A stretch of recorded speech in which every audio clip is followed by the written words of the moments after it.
Hello नमस्ते everyone, welcome to my another blog. Hope सबैजना सन्चै हुनुहुन्छ होला। अनि अहिले चाहिँ बिहानको 10 बज्यो र म चाहिँ भर्खरै उठेको। सायद नाइट क्याम्प गर्ने भएर होला, आजभोलि चाहिँ राति ढिलासम्म निन्द्रै लाग्दैन। अनि त्यही भएर बिहानसम्म अलि ढिला सुतेपछि बिहान अलि ढिलासम्म सुतिन्छ।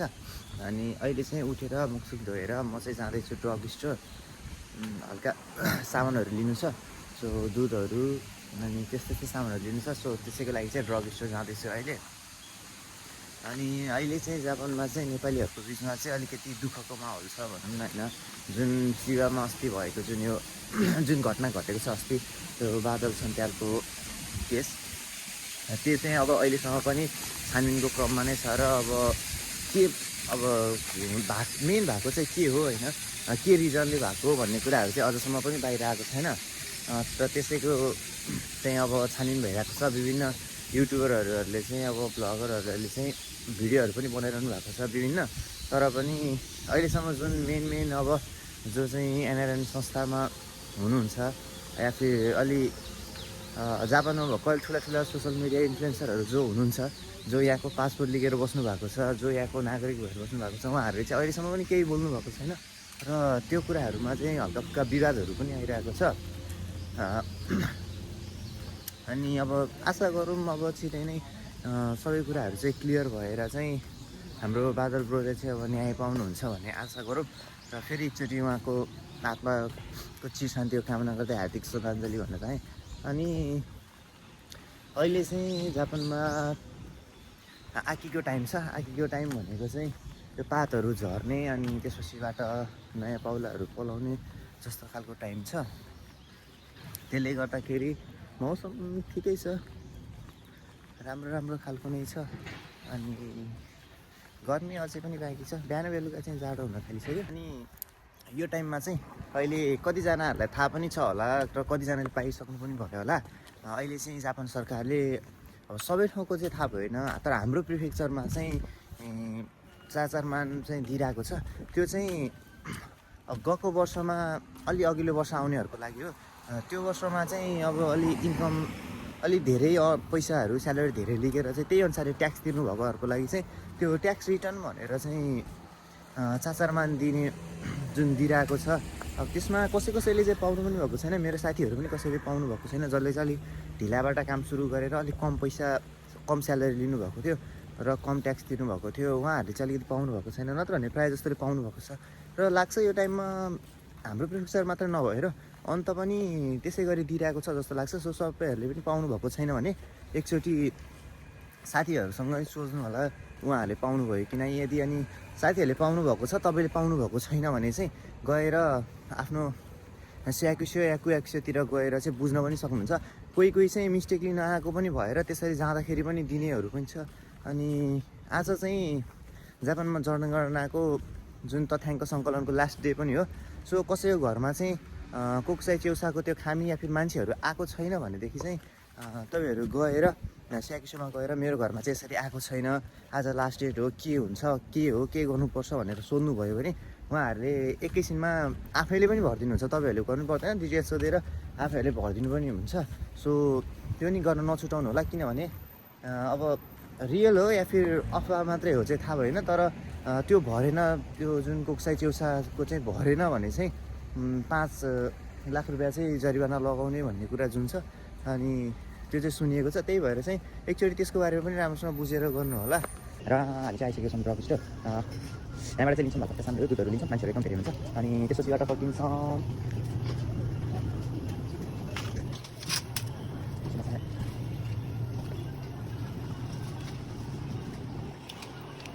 लिन्छौँ दही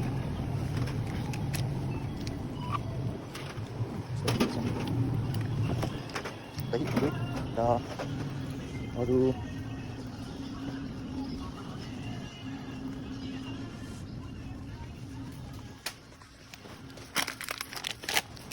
चिप्स।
हामी चाहिँ सामान किनेर फर्किसकेका छौँ। अनि तर एउटा कुरा कि हामी चाहिँ नेपालीहरू चाहिँ नेपालमा चाहिँ होइन अतिथि देवो भव भन्छौँ, तर खासमा व्यवहारमा चाहिँ त्यो कुराहरू खासै आउँदैन नि होइन। तर जापानमा चाहिँ त्यो कुरा यिनीहरूले मुखले चाहिँ भन्दैन, तर त्यो कुराहरू चाहिँ व्यवहारमा चाहिँ देखिन्छ यिनीहरूको चाहिँ। अब हुन त धेरै जस्तो जापानिजहरू चाहिँ अगाडि चाहिँ ठिक्क पार्ने, पछाडि चाहिँ पुरै पछाडिबाट छुरा हान्ने हुने जस्तो टाइपले गर्नेहरू पनि धेरै हुन्छन्। तर चाहिँ पसलहरूमा अनि यस्तो सुपाहरूमा, ड्रग स्टोरहरूमा, कम्युनीहरूमा यस्तोमा जाँदाखेरि चाहिँ त्यो त्यतिखेर गर्ने व्यवहार चाहिँ जे भए पनि हामीले जुन नेपालमा भन्ने गर्ने हुन्छ नि अतिथि देवो भव भन्ने टाइपको, त्यो टाइपको चाहिँ यस्तो ठाउँहरूमा चाहिँ देखिन्छ। गएर एकदम पोलाइट भएर बोल्ने गर्ने सबै कुरा। अनि त्यहाँबाट त्यो गर्नेहरू जुन अब सामानहरू भेटेन भने सोध्यो भने उनीहरू लगेर ठाउँमै लगेर निकालेर दिने पनि त्यो जग्गा पनि गर्छन् होइन। नेपालमा चाहिँ त्यो हुँदैन। नेपालमा चाहिँ भन्यो भनेदेखि त्यहाँ छ गएर हेर्न भन्ने जस्तो टाइपको हुन्छ नि त, जुन त्यो चाहिँ यहाँ छैन होइन। त्यो कुराले चाहिँ राम्रो लाग्छ। त्यस्तो कुराहरूकोमा चाहिँ अनि रुल्स रेगुलेसन्सहरूको कुरामा चाहिँ एकदम ठिक छ जापान। तर केही कुराहरूमा चाहिँ फेरि कस्तो लाग्छ, बेकारमा आए जस्तो पनि लाग्ने कुराहरू पनि छ केही चाहिँ। अनि यिनीहरूको चाहिँ कस्तो हुन्छ भने अगाडिबाट चाहिँ राम्रो देखाउने, फेरि पछाडिबाट चाहिँ कुरा काट्ने, नराम्रो भन्ने, यता गर्ने मान्छेहरू पनि हुन्छ। हुन त अब यस्तो मान्छेहरू फेरि यहाँ मात्रै होइन जता पनि हुन्छ।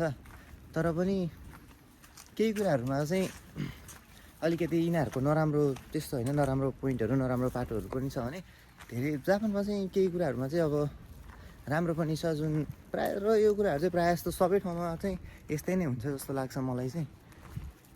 सो एकचोटि विदेश जानु, बाहिर जाने सोच छ होइन, केही छ भने एकचोटि तपाईँहरू जापान पनि ट्राई गर्न सक्नुहुन्छ।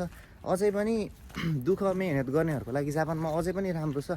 मान्छेहरूले अझै पनि मेहनत गरेर राम्रै अर्नहरू पनि गरिरहेको छन्। र यहाँ चाहिँ अर्न मात्रै नभएर धेरै कुराहरू सिक्ने मौका पनि पाइन्छ क्या। अनि त्यसले गर्दाखेरि चाहिँ एकचोटि आउनु होला। यहाँको जुन पढाइहरू पनि प्र्याक्टिकली रूपमा पनि होइन दैनिक जीवनहरूमा लागु हुने टाइपको खालको त्यस्तो पनि छ। जस्तो गएर तपाईँहरूले कलेज गएर या फिर सेनमन गएर पढ्नुहुन्छ भने पनि त्यो चाहिँ तपाईँले पछि गर्न चाहनुभएको काम अनुसारले नै पढ्न पाउनुहुन्छ क्या। जस्तो म भविष्यमा यो काम गर्न चाहन्छु भनेर सोच्छ तपाईँको भने त्यही अनुसारले पढ्न पाउनुहुन्छ, जसले गर्दा तपाईँको कामको लागि अर्नको लागि सबै कुराको लागि राम्रो हुन्छ।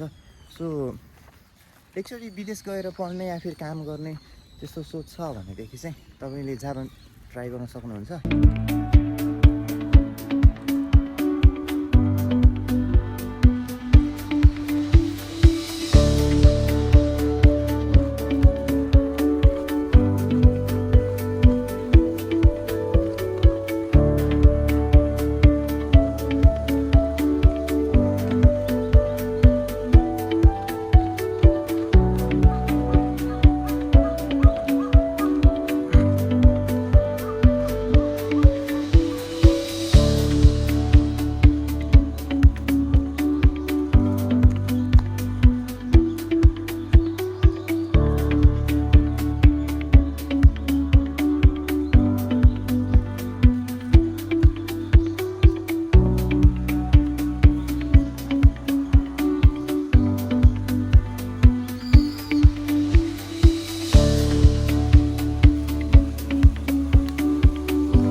सामान किनेर अहिले फर्किसकेको छु।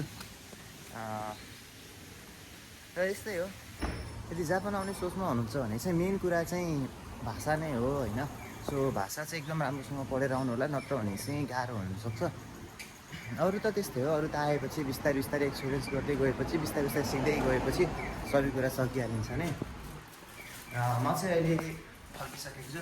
So bye bye, see you in next video.